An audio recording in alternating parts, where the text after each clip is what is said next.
un ancla inmutable.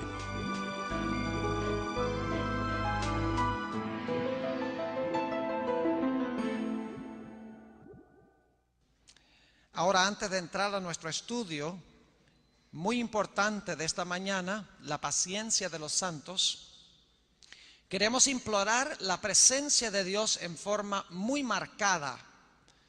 Y por esa razón les pido que junto conmigo inclinen sus rostros y vamos a orar al Señor. Padre, gracias te damos por haber estado con esta actividad durante el transcurso de la semana.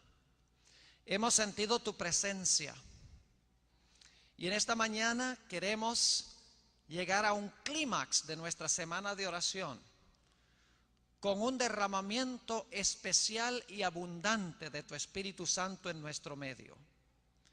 Te pido, Señor, que bendigas el estudio de tu palabra. Envía tu Espíritu Santo para hablar a cada mente y a cada corazón. Y, Señor, ayúdanos a tener la paciencia de los santos. Gracias por escuchar nuestra oración, porque te lo pedimos en el nombre de Jesús. Amén. Quiero comenzar nuestro tema de esta mañana leyendo Apocalipsis, el capítulo 14 y el versículo 12. Es el último versículo en los mensajes de los tres ángeles. En realidad es la culminación del mensaje del tercer ángel.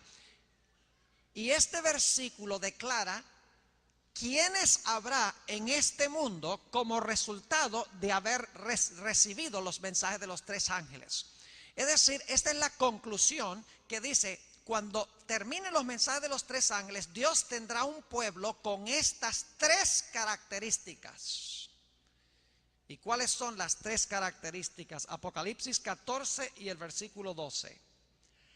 Aquí está la paciencia de los santos. Primera característica, paciencia. La paciencia de los santos. Los que guardan los mandamientos de Dios. Segunda característica. Y la fe de Jesús. Tercera característica. La generación final que reciba los mensajes de los tres ángeles van a tener paciencia, van a guardar los mandamientos de Dios y van a tener la fe de Jesús. Ahora, en esta mañana queremos especialmente hablar de la paciencia de los santos, porque ya hemos hablado de la fe de Jesús y de los mandamientos de Dios, entre otras cosas. Pero esta mañana queremos hablar en cuanto a la paciencia de los santos. Quiero leer Apocalipsis el capítulo 13 y el versículo 9 y 10 para que sepamos en qué momento histórico especialmente el pueblo de Dios va a necesitar la paciencia de los santos. Hay un marco histórico dentro del cual el remanente de Dios va a necesitar la paciencia de los santos. Y ese marco histórico, ese contexto histórico se encuentra en Apocalipsis, el capítulo 13 y el versículo 9 y 10.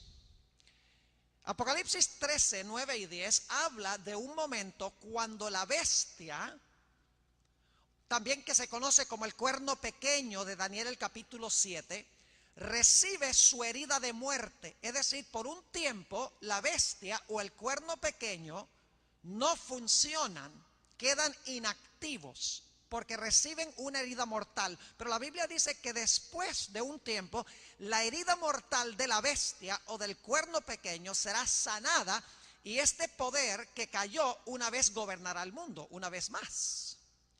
Ahora, no hemos hablado directamente en esta semana de la bestia y de la imagen de la bestia. Solamente quiero decirles que la bestia recibió su herida mortal en el año 1798. Los que son adventistas ya conocen esta profecía. En el año 1798, el poder eclesiástico que gobernó durante la Edad Media por más de 1000 años, Francia le suministró una herida mortal a este poder. Ahora, Apocalipsis 13, 9 y 10, después de hablar de la caída de este poder, nos dice lo siguiente: Si alguno tiene oído, oiga. Si alguno lleva en cautividad, está hablando de este poder que se conoce como la bestia o el cuerno pequeño. Si alguno lleva en cautividad, va en cautividad. Si alguno mata a espada debe ser muerto. Y luego noten lo que dice: aquí está la paciencia y la fe de los santos. Lo mismo que encontramos en el mensaje del tercer ángel. Aquí está la paciencia y la fe de los santos. Es decir, la declaración de que la fe y la paciencia de los santos es necesaria se encuentra después que esta bestia recibe su herida mortal y antes de que se levante la bestia de la tierra, de Apocalipsis 13, 11 en adelante, para imponer un decreto de muerte finalmente y para prohibir comprar y vender. Eso viene a este mundo. Aquellos que rehúsen recibir la marca de la bestia y que reciban el sello de Dios, la Biblia dice claramente que estas personas no podrán comprar y vender. Y finalmente se proclamará un decreto de muerte por parte de Babilonia a aquellas personas que deciden permanecer fieles a Dios. Ahora, estos eventos que están muy cerca en el futuro se hallan descritos en Apocalipsis 13, 11 al 18. Ustedes pueden leerlo. Habla de prohibir comprar y vender. Habla del decreto de muerte. Es decir, que la declaración, aquí está la paciencia y la fe de los santos, viene después de la caída de la bestia o del cuerno pequeño y antes de que el cuerno pequeño o la bestia recuperen su poder. Dios, en otras palabras, necesita una generación en este mundo que cuando venga esta crisis terrible, donde no se pueda comprar ni vender y donde tendremos que enfrentarnos a la muerte, Dios quiere tener un pueblo que tenga la paciencia de los santos y que tenga la fe de Jesús, porque la vamos a necesitar para pasar por esta crisis tan terrible. Ahora, debo decirles que en el Nuevo Testamento hay dos palabras que se traducen paciencia. La primera palabra es macrothumia, que literalmente significa sufrir largo. Ahora, esa no es la palabra que se usa en Apocalipsis 13:10 y Apocalipsis 14:12.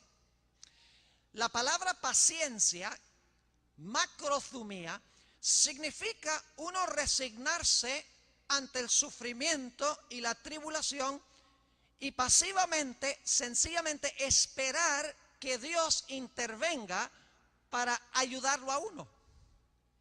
Pero la palabra paciencia que se usa en Apocalipsis 13:10 y 14:12 es la palabra hupomoné. También se traduce paciencia, pero es un tipo de paciencia diferente que sencillamente resignarse a esperar pasivamente que Dios intervenga. En realidad, una mejor traducción de la palabra paciencia aquí en estos versículos sería: aquí está la perseverancia de los santos. En efecto, en Mateo 24:13, esta palabra hupomoné se traduce de esa manera en el texto donde dice: el que perseverare hasta el fin, este será salvo. Esa es la idéntica palabra de Apocalipsis 14:12 y Apocalipsis 13:10. La palabra perseverare es la palabra hupomoné. Es decir, que en Apocalipsis es preferible traducir la palabra paciencia no de esa forma, sino es preferible traducirla perseverancia. Aquí está la perseverancia de los santos. Es decir, no es una paciencia donde uno se siente resignado a que Dios intervenga para resolver algún problema que tenemos, sino que significa una fe o una confianza o una paciencia perseverante, donde la gente está luchando a cada instante con Dios para que Dios les haga justicia. Es decir, es una paciencia activa. No es una paciencia pasiva, sencillamente sentarse y decir, bueno, voy a tener paciencia a ver qué hace Dios. No, la paciencia que se menciona aquí, hupomoné, perseverancia significa que sí, uno es paciente, pero uno insiste con Dios para que Dios intervenga. Y esa es la clase de fe que el pueblo de Dios va a necesitar en los últimos días. Ahora, para entender esta clase de paciencia que se menciona en Apocalipsis 14, 12 y 13, 10, yo he encontrado que el mejor lugar para comprenderlo se encuentra en una parábola que habló Jesús, que se halla registrada en el Evangelio según San Lucas, el capítulo 18. Así que en este momento voy a pedirles que vayan al capítulo 18 de Lucas y vamos a estudiar allí esta parábola de Jesús que está hablando de la época, vamos a ver, cuando los hijos de Dios van a necesitar tener la paciencia de los santos y la fe de Jesús. Primero vamos a mirar la parábola y luego vamos a hacer la aplicación de esta parábola. Lucas 18 y el versículo 1. Escuchen bien. También les refirió Jesús una parábola sobre la necesidad de orar siempre y no desmayar. Dos lecciones centrales de esta parábola. Jesús da la lección desde el comienzo. Dice, esto es lo que yo quiero enseñarles con esta parábola. ¿Cuáles son las dos lecciones? Que debemos siempre orar y no desmayar. Es decir, orar con persistencia, orar con perseverancia, no soltar el brazo de Dios porque no recibimos una respuesta inmediata, vamos a encontrar en esta parábola. En otras palabras, el propósito de la parábola es enseñarnos que debemos orar siempre y nunca desmayar ni rendirnos en la oración. Versículo 2, aquí está la parábola, diciendo, había en una ciudad un juez que ni temía a Dios ni respetaba a hombre. Ahora imagínense un pueblo y en ese pueblo hay un juez. Y este juez dice que ni temía a Dios ni respetaba a hombre. Es decir, era un personaje secular, no le interesaba la religión. Versículo 3. Había también en aquella ciudad una viuda. Muy importante este dato. Es una mujer, pero es una viuda. Un detalle significativo.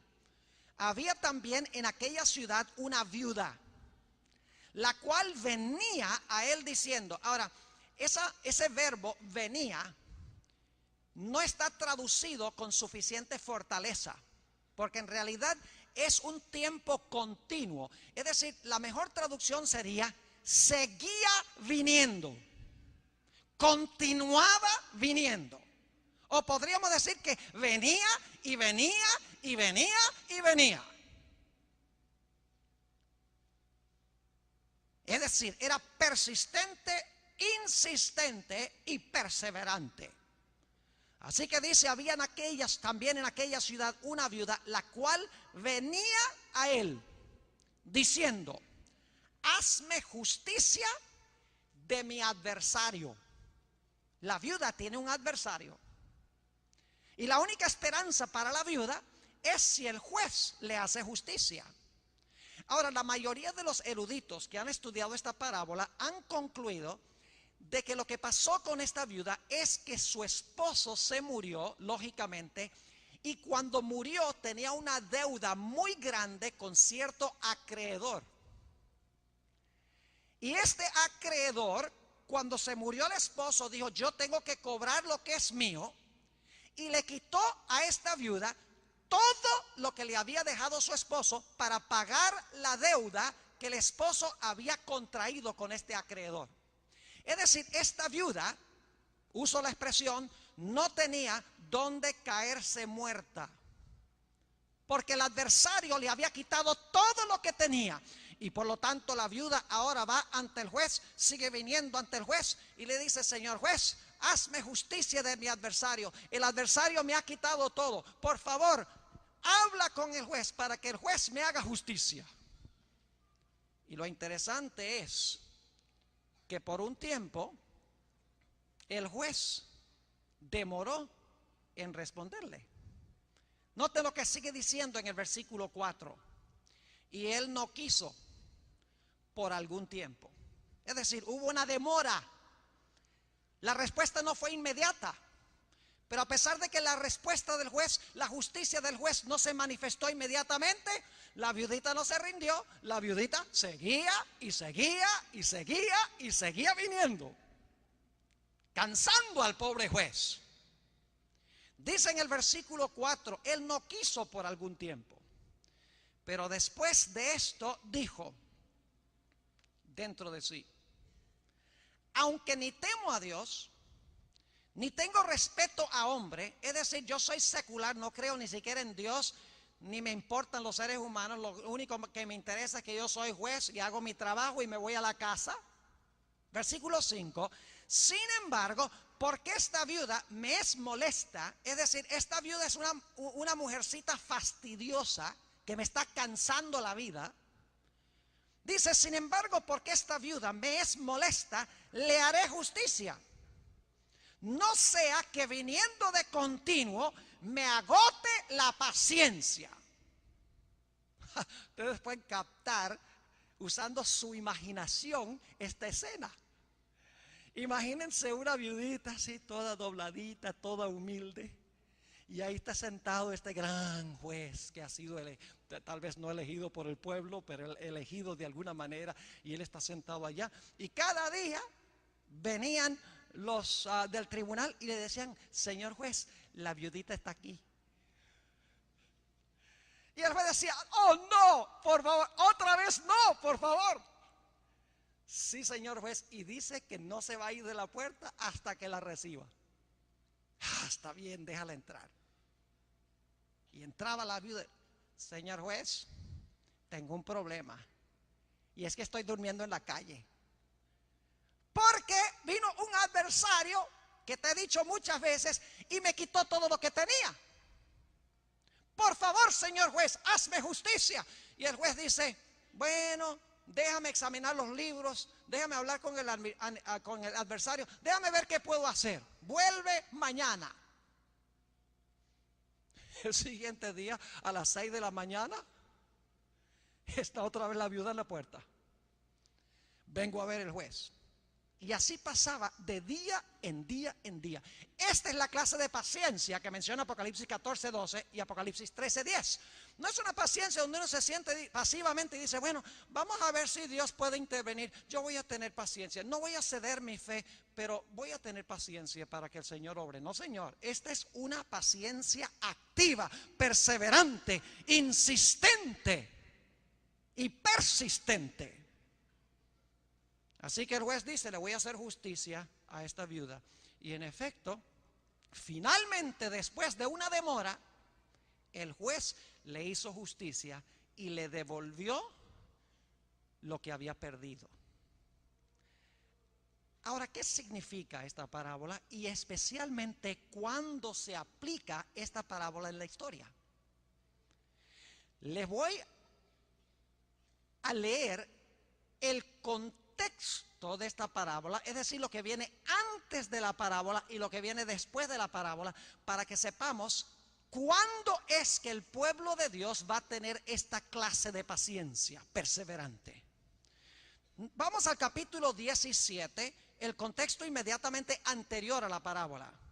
Lucas, el capítulo 17 y el versículo 26. Fíjense de qué había estado hablando Jesús antes de dar la parábola.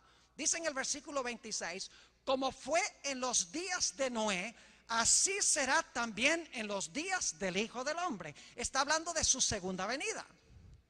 Y luego noten lo que dice el versículo 28, usa otra comparación. Dice asimismo como sucedió en los días de Lot, comían, bebían, compraban, vendían, plantaban, edificaban. Y luego dice en el versículo 30, así será el día en que el Hijo del Hombre se manifieste. Es decir, en el contexto inmediatamente antes de la parábola, Jesús estaba hablando de la segunda venida. Pero quiero que noten que el final de la parábola también se refiere a la segunda venida de Jesús. Noten lo que declara el capítulo 18 y el versículo 18, el versículo 8.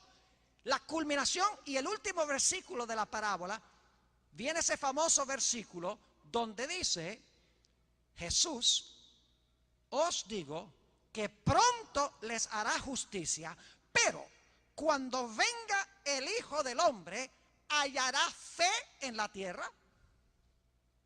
Fíjense que la parábola comienza en el marco de la segunda venida y la parábola termina también con el marco de la segunda venida. Ahora, Elena G. de White, en el libro Palabras de Vida del Gran Maestro, página 113, captó el marco histórico especial de esta parábola. Y quiero leer la cita que ella presenta, Palabras de Vida del Gran Maestro, página 113, dice ella esto: Cristo había estado hablando del periodo que habría de preceder inmediatamente a su segunda venida y de los peligros por los cuales debían pasar sus discípulos. Con referencia especial a ese tiempo, relató la parábola sobre la necesidad de orar siempre y no desmayar.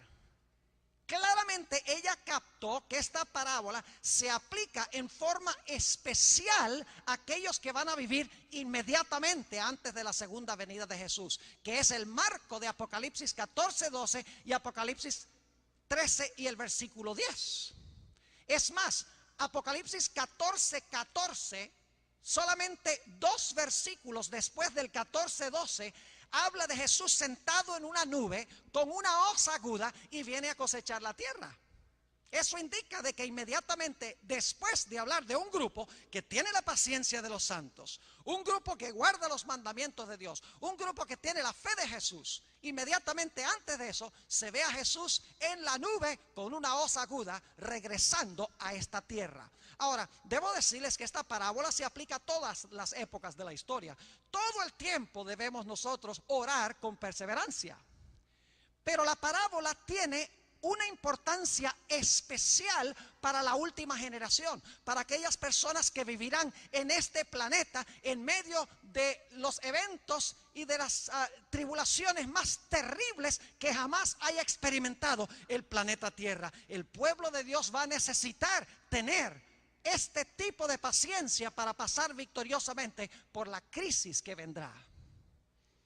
Ahora vamos a interpretar la parábola, porque ya vimos los símbolos. En la parábola hay una viuda, una mujer que es viuda.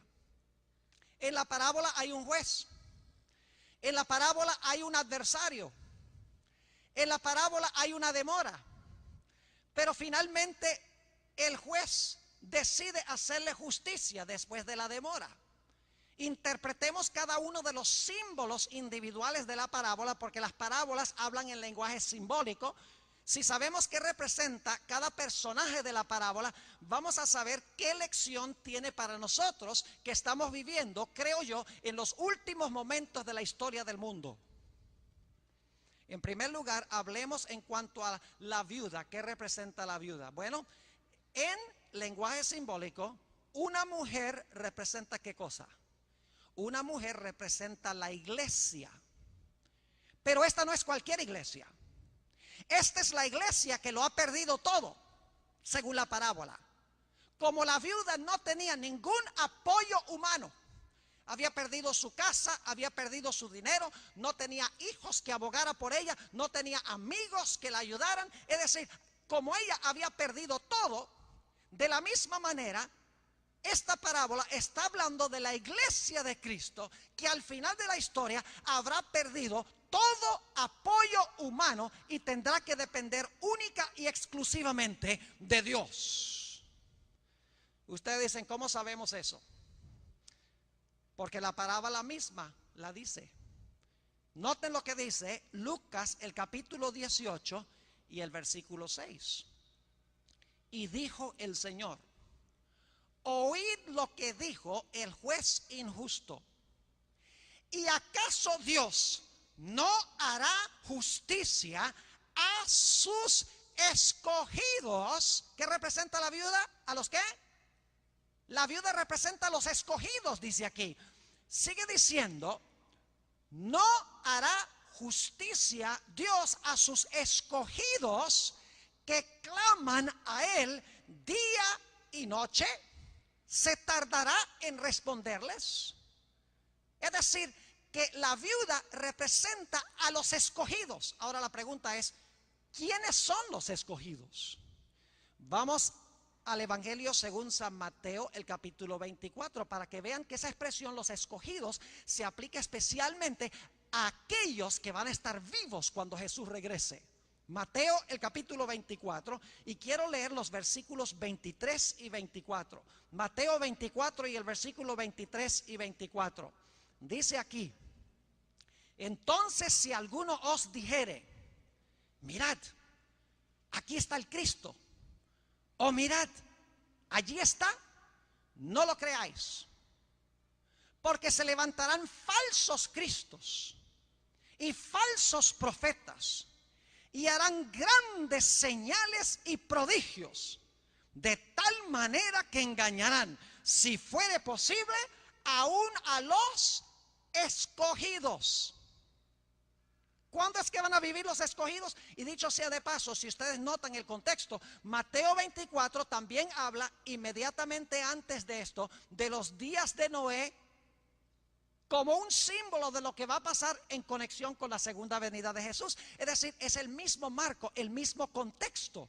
Y aquí habla de los escogidos como aquellos que se van a parar en medio de los engaños de Satanás en este mundo y que no van a ser engañados. Si fuere posible serían engañados, pero no lo van a hacer. Es decir, los escogidos representan a aquellos que van a vivir en los últimos momentos de la historia de este mundo enfermo, de este mundo necesitado del Señor Jesús, de un reino nuevo y eterno. Es decir, la viuda representa a la iglesia que va a pasar por los eventos finales de la historia de este mundo. Una iglesia que lo habrá perdido todo. Ahora, ¿qué representa el juez? El juez, no cabe duda que representa a Dios, porque dice, ¿acaso Dios no hará justicia a sus escogidos? El juez es un símbolo de Dios. Y alguno dice, pero Pastor Bor, ¿cómo es que usted dice que el juez puede representar a Dios? Porque dice que el juez ni temía a Dios ni respetaba a hombre, y le respondió a la viuda nada más por quitársela de encima. ¿Acaso Dios es así? Escuchen, lo que está pasando aquí es que Dios está haciendo una comparación por contraste. Lo está diciendo de esta manera: si un juez que no respeta a Dios ni hace caso a ningún ser humano responde a la fe y a la paciencia persistente de una viuda por quitársela de encima, ¿cuánto más Dios nos responderá a nosotros? No por quitarnos de encima, sino porque nos ama. Es decir, es una comparación por contraste. Se está comparando al juez con Dios, pero se está haciendo de menor a mayor. Si el juez hace esto, no respetando a Dios, no reconociendo a hombre, por quitarse a la viuda de encima, ¿cuánto más Dios responderá a nuestras plegarias? No por quitarnos de encima, sino porque nos ama. Es decir, el juez en esta historia representa a Dios. La viuda representa la última iglesia. Esos somos nosotros, los que estamos sentados aquí. Ahora, ¿qué representa el adversario? La palabra griega antidikon es una palabra judicial. Es un enemigo que está en un tribunal tratando de malograr, tratando de acusar y derribar la reputación de la gente. ¿Quién es este adversario? ¿Qué representa el adversario? Que en realidad le quitó todo a la iglesia en los últimos días. Primera de Pedro, el capítulo 5 y el versículo 8 tiene la respuesta a esta pregunta. Primera de Pedro, el capítulo 5 y el versículo 8. Dice allí lo siguiente. Primera de Pedro, el capítulo 5 y el versículo 8. Y ustedes conocen muy bien este texto.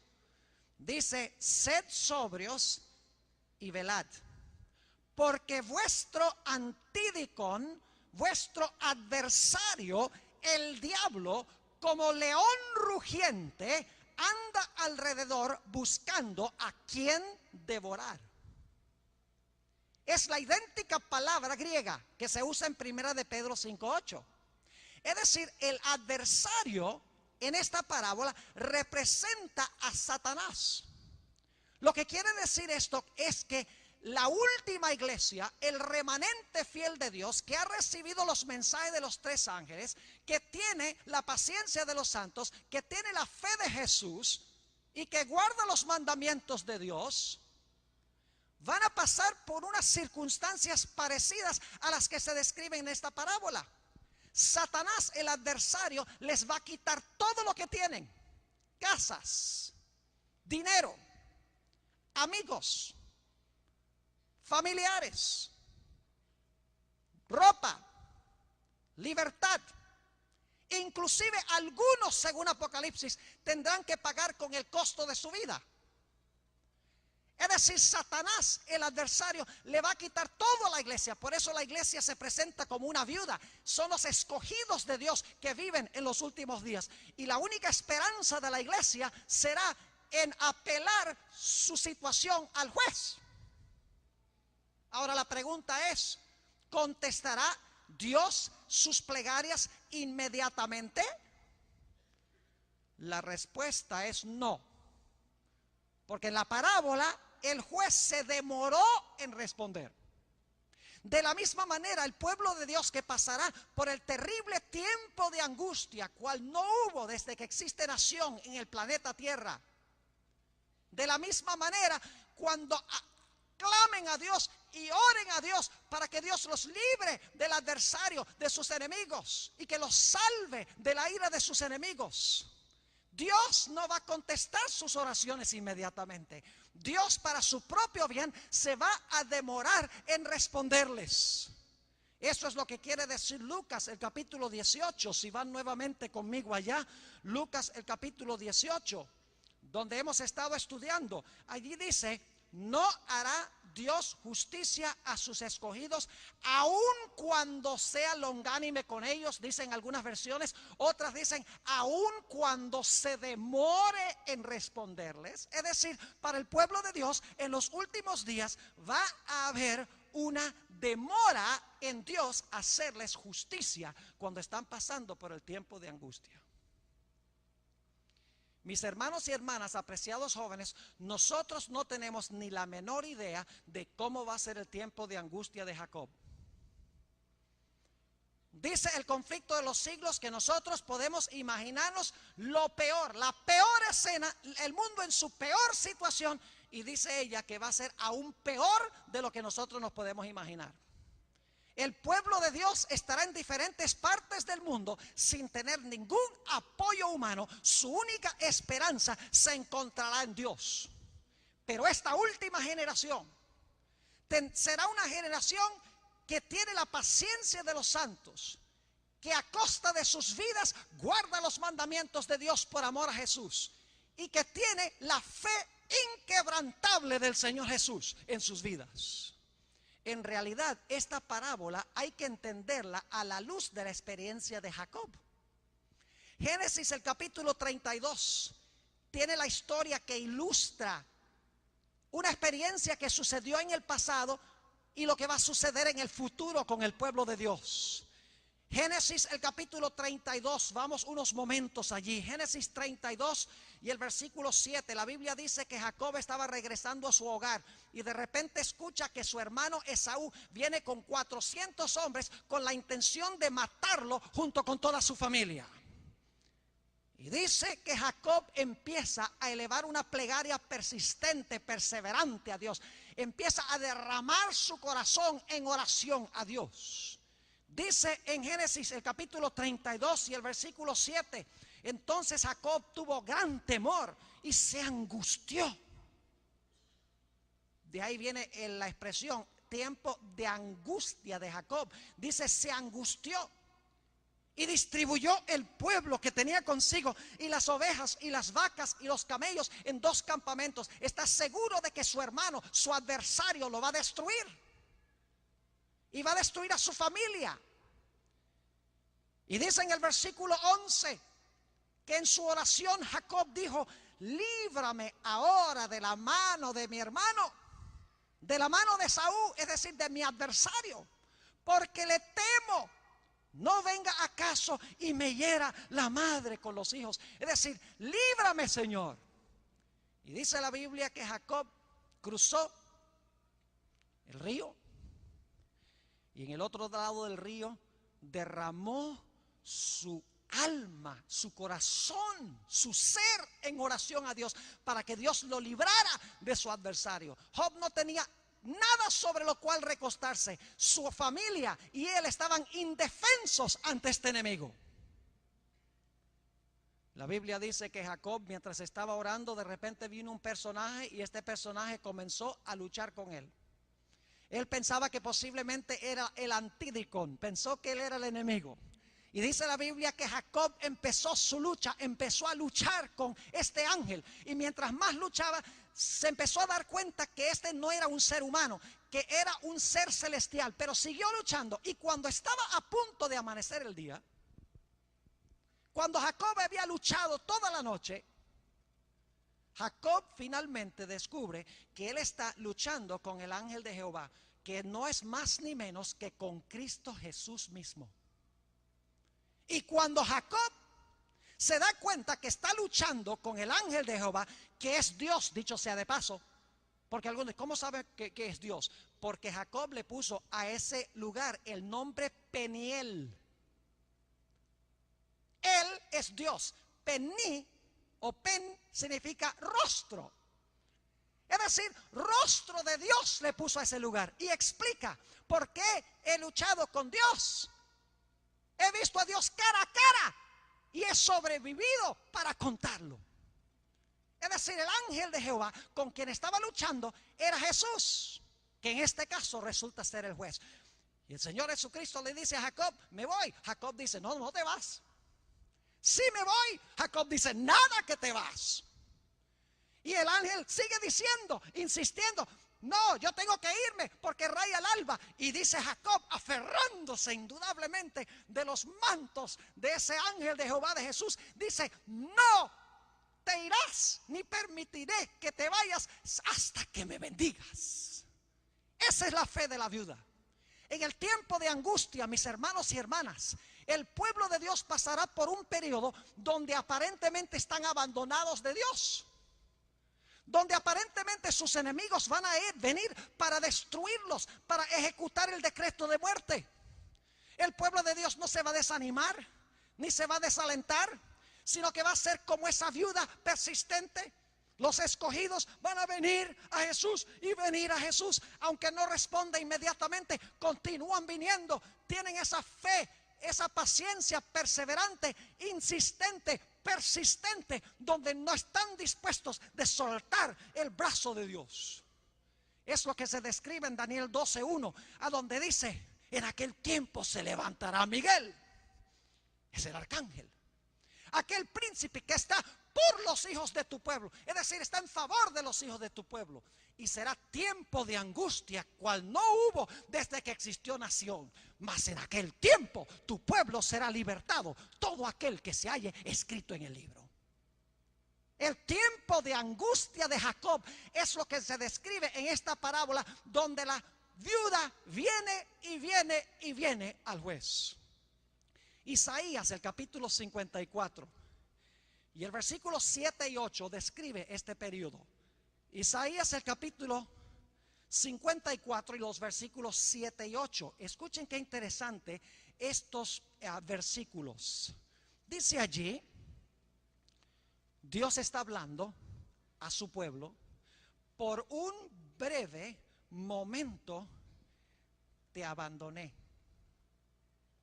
pero te recogeré con grandes misericordias. Con un poco de ira escondí mi rostro de ti por un momento, pero con misericordia eterna tendré compasión de ti, dijo Jehová tu Redentor. Por un tiempo, dicho sea de paso, Elena White usa estos versículos en el capítulo sobre el tiempo de angustia, para hablar del hecho de que Dios no va a responder las plegarias de su pueblo inmediatamente, porque ellos necesitan que su fe sea inquebrantable, necesitan que se consuma no su mundanalidad, voy a inventar una palabra porque es la que usa Elena G. de White, necesita consumirse su terrenalidad. Esa palabra no existe. Los profesores de español me van a decir, pastor, esa palabra no es autorizada por la Real Academia Española. Pero tengo que establecerla porque la palabra en inglés es earthliness. No es worldliness, es earthliness, que significa terrenalidad. Es decir, durante este periodo Dios va a permitir que su pueblo pase por esta experiencia para que queden completamente desconectados de cualquier cosa que los ata al planeta Tierra. Y van a depender solo y exclusivamente de Dios. La experiencia de Job ilustra lo mismo. Vino Satanás, el adversario, el antídicon. Ojalá tuviera tiempo de predicarles un sermón sobre el libro de Job. Un libro muy mal comprendido, dicho sea de paso. Y la razón por la cual es mal comprendido es porque muchos eruditos, o la mayoría de ellos, creen que después del capítulo 1 y 2 desaparece Satanás. ¿Ve? Todo el que causó los males desaparece y uno no sabe que le haya pasado nada por todo lo que hizo. Pero el asunto es que sí aparece Satán al final del libro, pero no aparece con el nombre de Satán, sino que aparece con el nombre de Leviatán. En el capítulo 1 y 2, Satanás le quitó todo a Job. Como esta viuda había perdido todo. Le quitó en primer lugar sus casas. Luego le quitó sus bestias. Luego le quitó sus hijos y sus hijas. Luego hizo que la esposa se volcara contra él.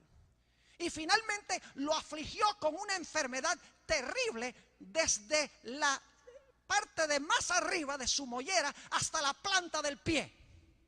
Y luego, para colmo de males, los amigos que vienen para consolarlo terminan acusándolo. Es decir, Job no tenía ningún apoyo humano. Había quedado abandonado de los hombres y aparentemente abandonado de Dios. Y desde el capítulo 3 hasta el capítulo 37, Job, si ustedes lo pueden leer, está dialogando con Dios y está diciendo: Señor, ¿por qué no me oyes? ¿Por qué no me contestas? Yo ofrecía los sacrificios, yo tenía el culto familiar todos los días, usaba mis riquezas para beneficiar a los necesitados. Señor, ¿por qué me está pasando esto? No lo entiendo, por favor explícame qué es lo que está pasando. Y la respuesta a Job es silencio. Pero saben que Job tenía esa paciencia perseverante. En el libro de Santiago, el capítulo 5, nos dice que debemos tener la paciencia de Job. Era como esa viuda. Porque Job no se iba a dar por vencido. Nunca cedió en su fe. Nunca perdió la fe. Nunca soltó el brazo de Dios. Nunca renegó de él. Nunca lo blasfemó a su rostro. Es más, Job dijo: aunque me matare, todavía confiaré en él. Es decir, Job tenía esa fe perseverante, constante, esa paciencia de la cual estamos hablando. Una paciencia activa que no se rinde ante las peores calamidades, que aún confía en Dios en las más terribles circunstancias.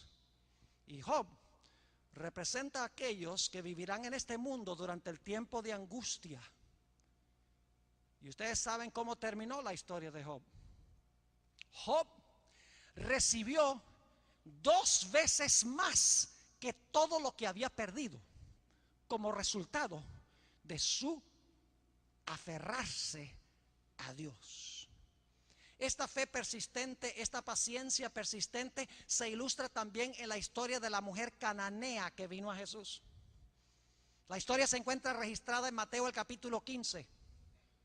Viene esta mujer cananea, no es israelita, y está gritando a Jesús: Señor, interviene, sana a mi hija que está enferma. Y los discípulos dicen en voz alta para que ella oiga, dicen: Señor, pero despáchala, que está causando un escándalo, está haciéndonos pasar una vergüenza. Señor, por favor despáchala, dile que se vaya. Pero no, ella sigue viniendo. Y entonces Jesús mira a la mujer y le dice: mujer, yo no soy enviado sino a las ovejas extraviadas de la casa de Israel. O sea, Dios no me ha enviado para ministrarte a ti que eres cananea. Me ha mandado a las ovejas perdidas de la casa de Israel. Yo creo que si yo hubiera sido esa mujer, de pronto digo, bueno, vine a donde no era y me voy. Pero esta mujer tenía una fe persistente, una paciencia persistente. Sigue viniendo a Jesús. Y el Señor Jesucristo le dice a esta mujer, mire, no es bueno tomar el pan de los hijos y tirárselo a los perros. Ahora Jesús le está diciendo perra. Si no me hubiera ido, para ese momento, esa sería la señal de que es tiempo de irse. Pero esta mujer tenía una fe tan persistente en Jesús, tan perseverante, y Jesús estaba probando su fe. Tenía una fe tan fuerte que le dijo, sí, Señor Jesús, pero ¿sabes algo? Aún los perrillos comen las migajas de pan que caen de la mesa de sus señores. Jesús demoró en responderle para probar su fe. Y esta mujer manifestó una fe inquebrantable. Y esa es la clase de fe que vamos a necesitar, mis hermanos y hermanas. La clase de paciencia que vamos a necesitar. Imagínense ustedes si ahora cualquier cosita que pasa en la iglesia nos desanima, decir, no, yo no voy más a la iglesia. ¿Cómo vamos a resistir cuando vengan las pruebas de verdad? Si cuando alguien nos ofende ahora perdemos la paciencia instantáneamente, ¿qué nos hace pensar que cuando vengan las pruebas grandes, donde nuestra vida esté en juego, de repente vamos a manifestar paciencia? La paciencia se desarrolla ahora. Esa paciencia que vamos a necesitar, la paciencia de los santos, esa fe perseverante y persistente, hay que desarrollarla ahora, cada día, en nuestra relación con el Señor Jesucristo. Volviendo otra vez a Lucas, el capítulo 18, quiero notar una expresión aquí muy interesante, ya llegando al clímax de nuestro tema de esta mañana. Lucas, el capítulo 18 y el versículo 7. Hay una expresión aquí muy importante. ¿Saben ustedes que la experiencia por la cual pasará el pueblo de Dios será muy semejante a la experiencia por la cual pasó Jesús? Porque el pueblo de Dios va a tener que andar en los pasos de Jesús. Jesús dijo, me aborrecieron a mí primero y los van a aborrecer a ustedes también. Porque ustedes son mi cuerpo. Lo que le pasa a la cabeza, que soy yo, le va a pasar al cuerpo. Lo que le pasa al pastor, le va a pasar también a sus ovejas. Lo que le pasa al soberano, le va a pasar también a sus súbditos. Por eso Jesús dijo en San Juan 16, 1 y 2, dice, viene el tiempo cuando aquellos que os maten pensarán que le están haciendo un favor a Dios. El pueblo de Dios va a pasar por las mismas circunstancias por las cuales pasó Jesús al final de su vida. Noten lo que dice Lucas 18 y el versículo 7. Hablando de los escogidos. ¿Y acaso Dios no hará justicia a sus escogidos, que claman a Él día y noche? ¿Cuán a menudo claman? Los escogidos clamarán día y noche. Ahora, ¿por qué es significativa esa expresión? Dicho sea de paso, la palabra clamar aquí es la palabra griega boao, que es la misma palabra que se usa para Jesús cuando está en la cruz del Calvario y clama a gran voz, Dios mío, ¿por qué me has desamparado? Es un gritar, es un clamor fuerte. Ahora noten lo que dice en el Evangelio según San Mateo, el capítulo 26 y el versículo 39. Fíjense la agonía de Jesús. El Padre no le contestó inmediatamente. Mateo el capítulo 26 y el versículo 39. Leímos estos textos el sábado pasado. Dice allí, Jesús en el huerto del Getsemaní, yendo un poco adelante, se postró sobre su rostro orando y diciendo, Padre mío. Está apelando al juez y Satanás lo está acechando, tratando de desanimarlo. Jesús no tiene nada. El Señor Jesucristo lo ha perdido todo. Finalmente estará en la cruz, ni siquiera la ropa la va a tener. Dice, Padre mío, si es posible, pase de mí esta copa, pero no sea como yo quiero, sino como tú. El versículo 42 dice que pasó por la misma experiencia otra vez. Otra vez fue y oró por segunda vez diciendo, Padre mío, si no puede pasar de mí esta copa sin que yo la beba, hágase tu voluntad. Y el versículo 44 dice que por tercera vez clamó a su Padre, Y dejándolos, se fue de nuevo y oró por tercera vez, diciendo las mismas palabras. Jesús le está rogando a su Padre que intervenga para librarlo, pero no es sabio para el Padre librarlo en este momento. Finalmente llega al punto a donde el Señor Jesucristo clama en la cruz. Mateo el capítulo 27 y el versículo 46. Mateo 27 y el versículo 46, también lo leímos la semana pasada. Cerca de la hora novena, Jesús clamó a gran voz. Clamó, la misma palabra boao de la parábola de Lucas 18. Dice, clamó a gran voz diciendo, Elí, Elí, lama sabactani. Esto es, Dios mío, ¿por qué me has desamparado? Pero Jesús no se rindió en su fe. A pesar de que su Padre no lo bajó de la cruz en ese instante, el Señor Jesucristo perseveró. Ahora, este texto de Mateo 27:46 viene de una profecía del Antiguo Testamento. Y quiero ir allí porque hay una expresión que está en la profecía mesiánica que no está en Mateo 27. Salmo 22 y el versículo 1 y 2. En efecto, todo el Salmo 22 está hablando de los sufrimientos de Jesús cuando estaba en la cruz del Calvario. No tenemos tiempo de estudiar todo el capítulo, solamente vamos a leer los versículos 1 y 2. Dios mío, ¿por qué me has desamparado?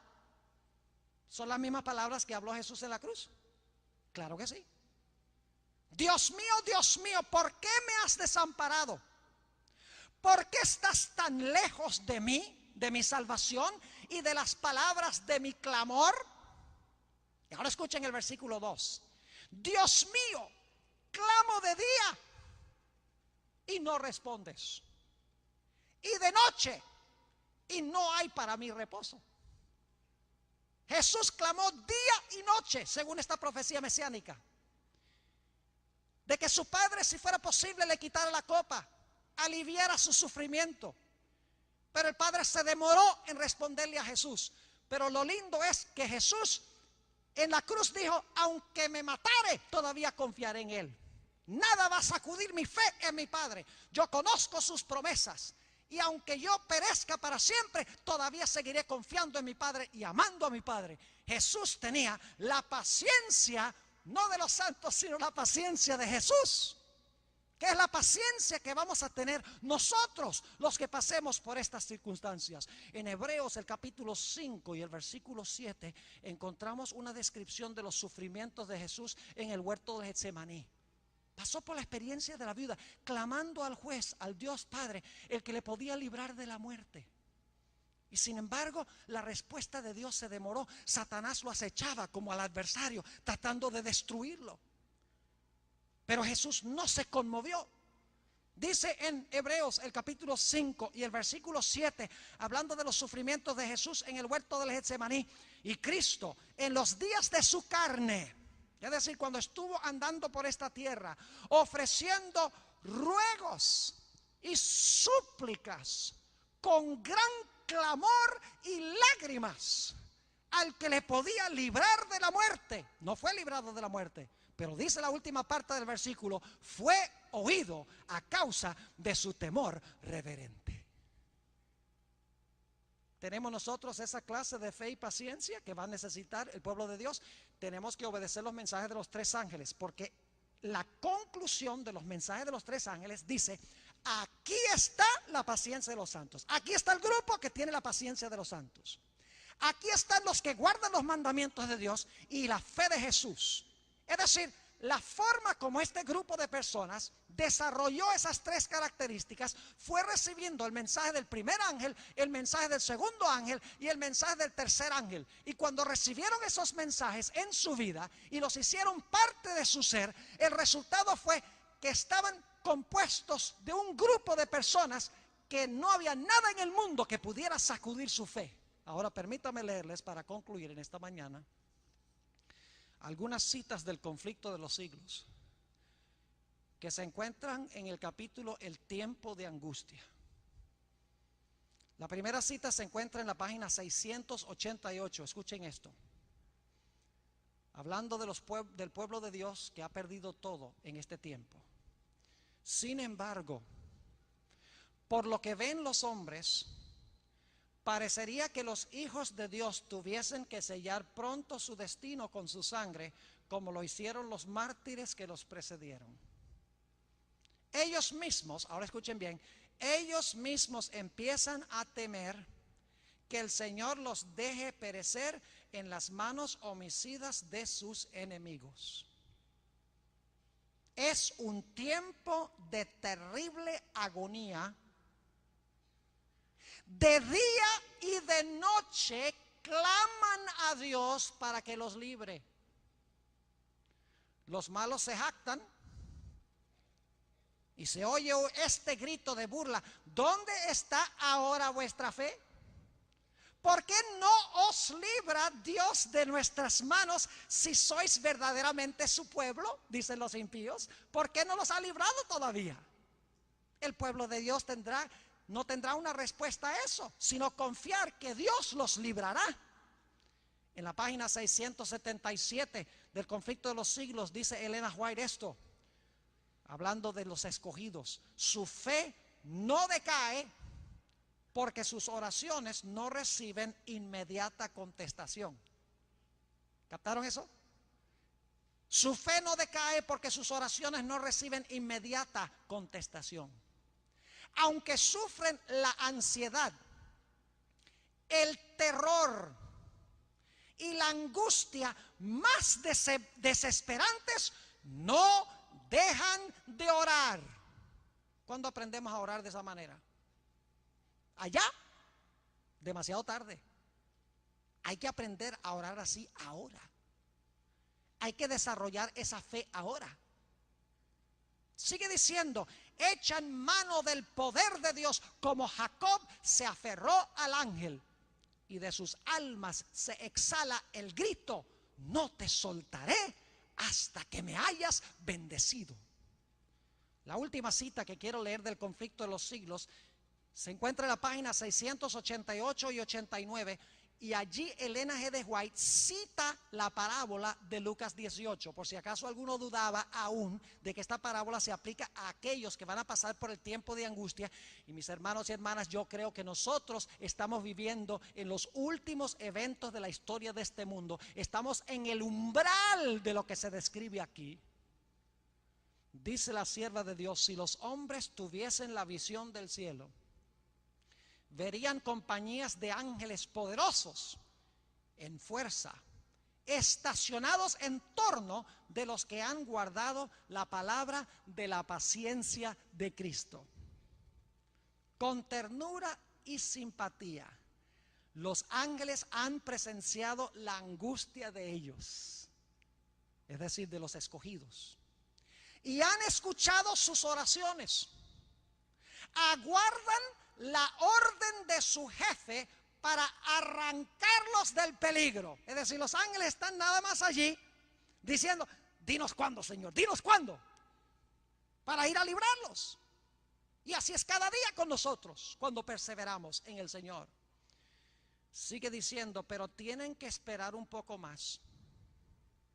La misma dilación, es decir, demora, que es tan penosa para ellos, es la mejor respuesta a sus oraciones. Saben que cuando nosotros le oramos a Dios y le pedimos a Dios algo, a veces pensamos que si no recibimos inmediatamente ese algo, Dios no nos contestó. Pues déjenme decirles que hay tres formas en que Dios puede contestar. Dios puede decir sí, no o espera.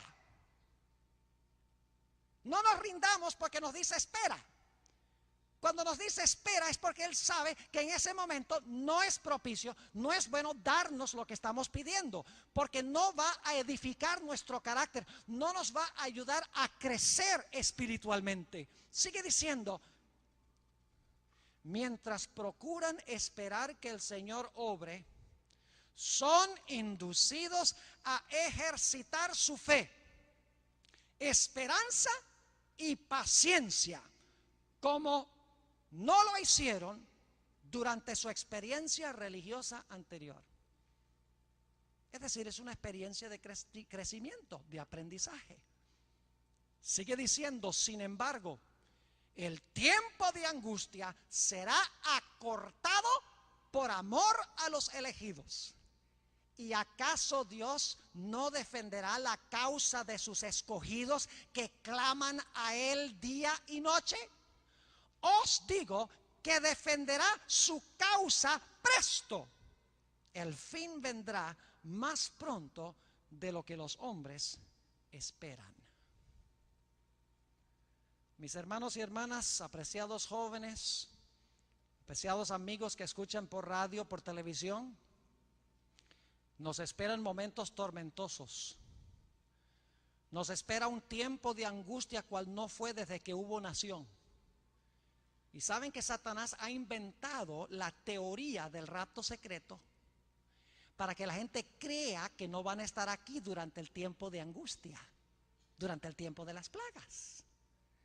La mayoría de los cristianos hoy en día no creen que ellos van a estar en este mundo durante la gran tribulación, durante el tiempo de angustia. Ellos creen que Dios se los va a llevar 7 años antes de su venida gloriosa al cielo. Y entonces el tiempo de angustia y las plagas van a caer sobre los que se quedaron atrás, sobre los judíos específicamente.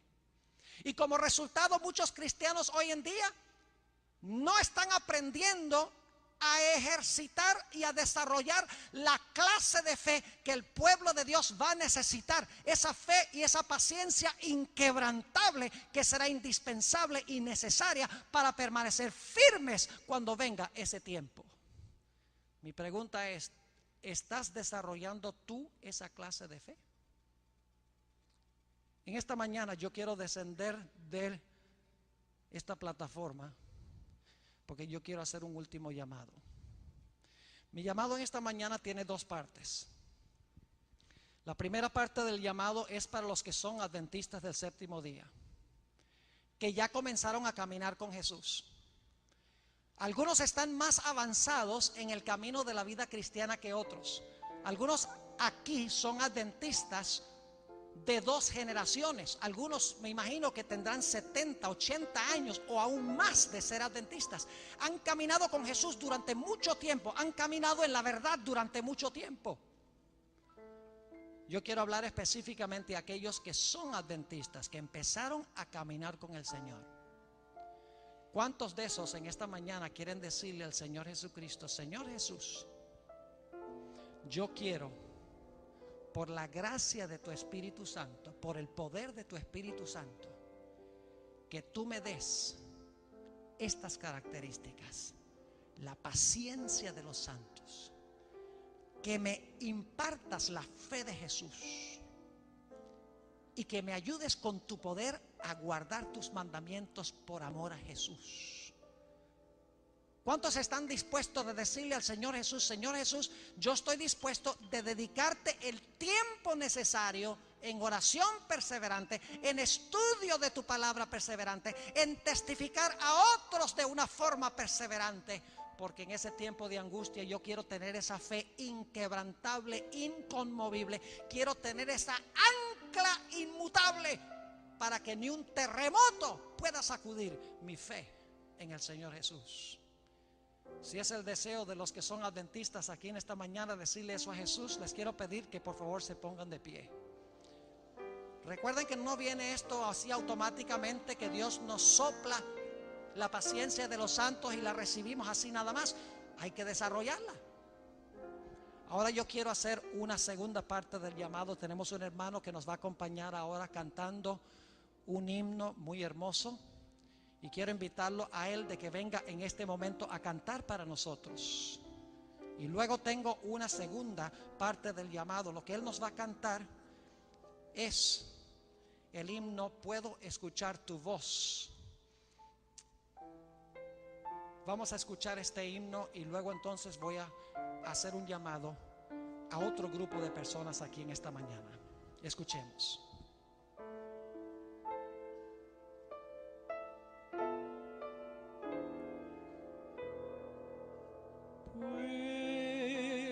Puedo escuchar tu voz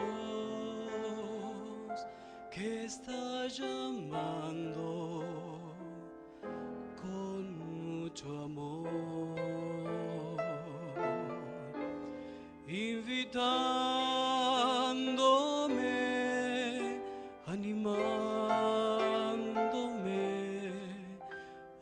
tomar una correcta decisión.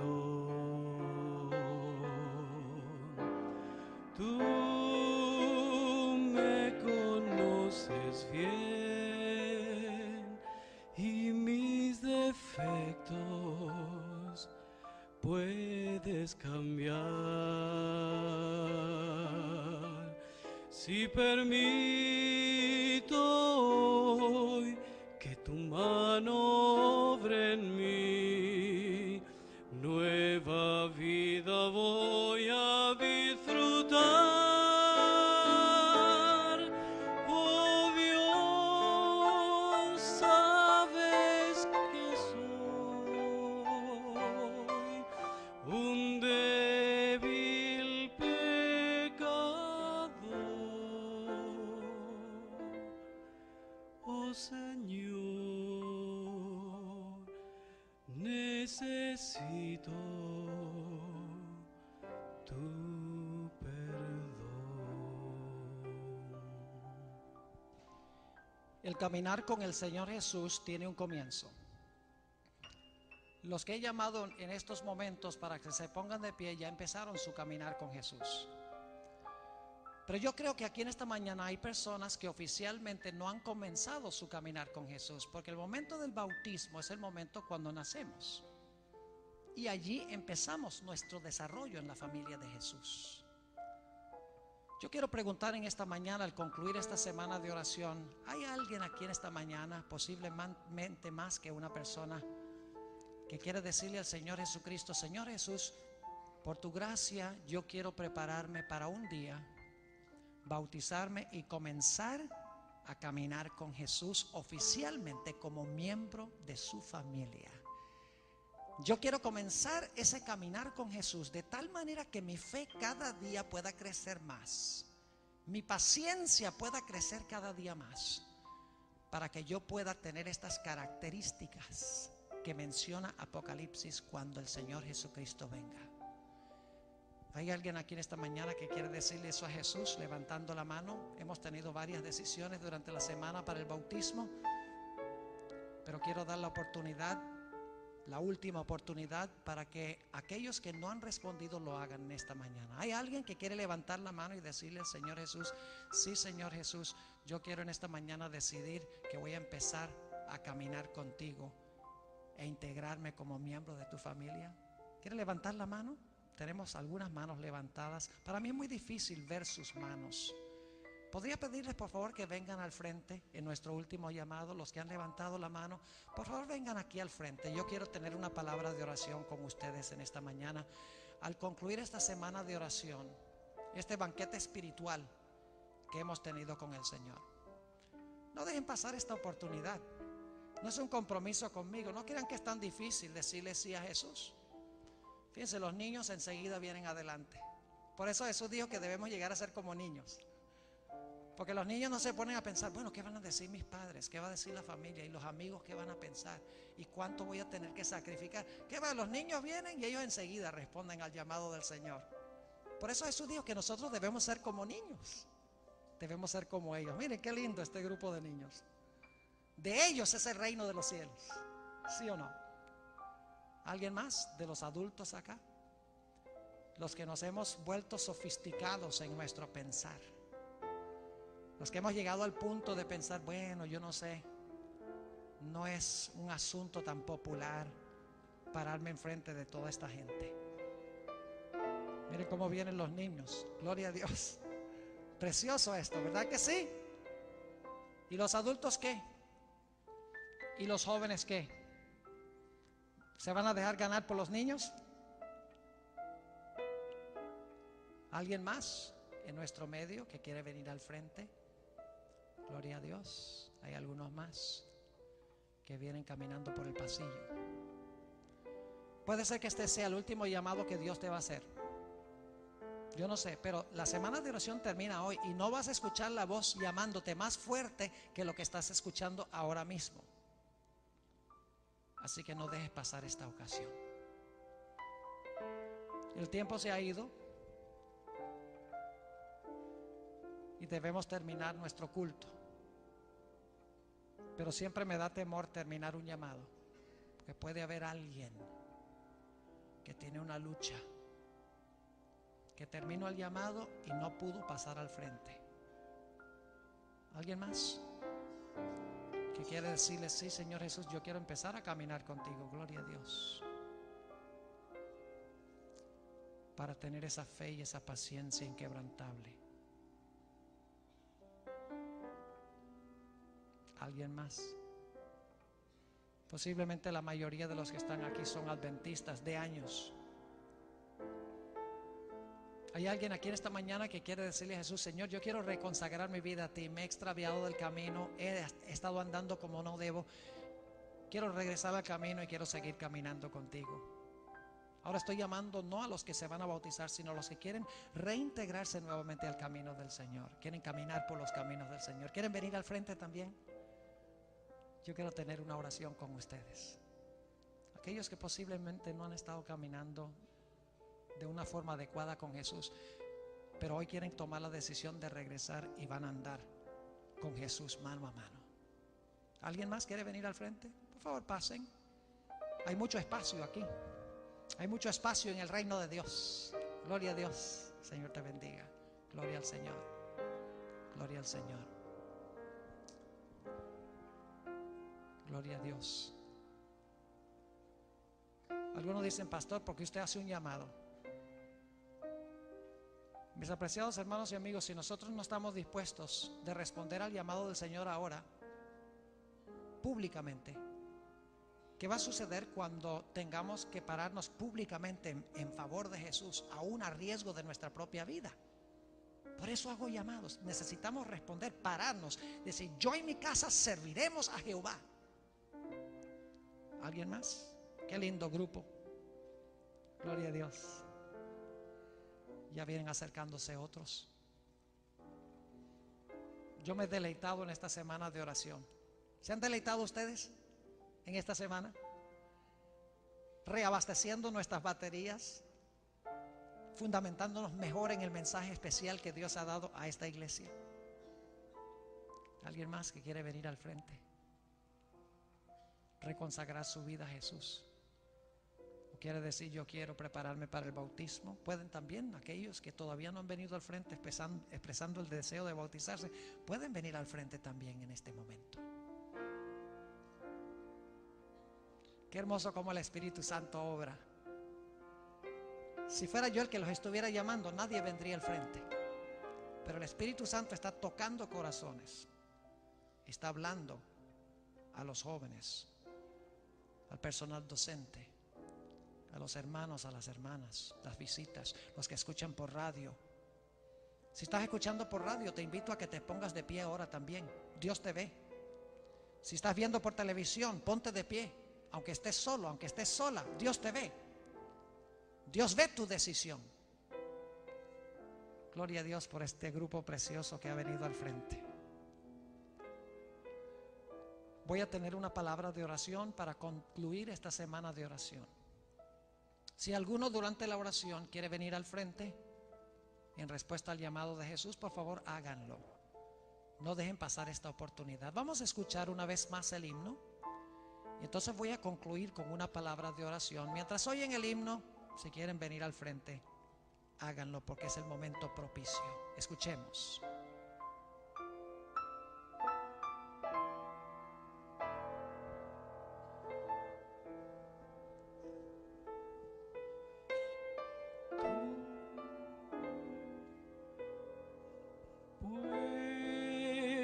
Puedo escuchar tu voz que está llamando con mucho amor, invitándome, animándome a buscar una correcta decisión. Tú me conoces bien y mis defectos puedes cambiar. Si permito hoy que tu espíritu obre en mí, Gloria a Dios. nueva vida voy a disfrutar. Amén. Gloria al Oh Señor. Dios, sabes que soy un débil pecador. Oh Señor, Gloria a Dios. necesito tu perdón. Amén. Amén. Fíjense cómo sigue viniendo al frente el pueblo de Dios. Gloria al Señor. Hay himnos de alabanza en el cielo hoy.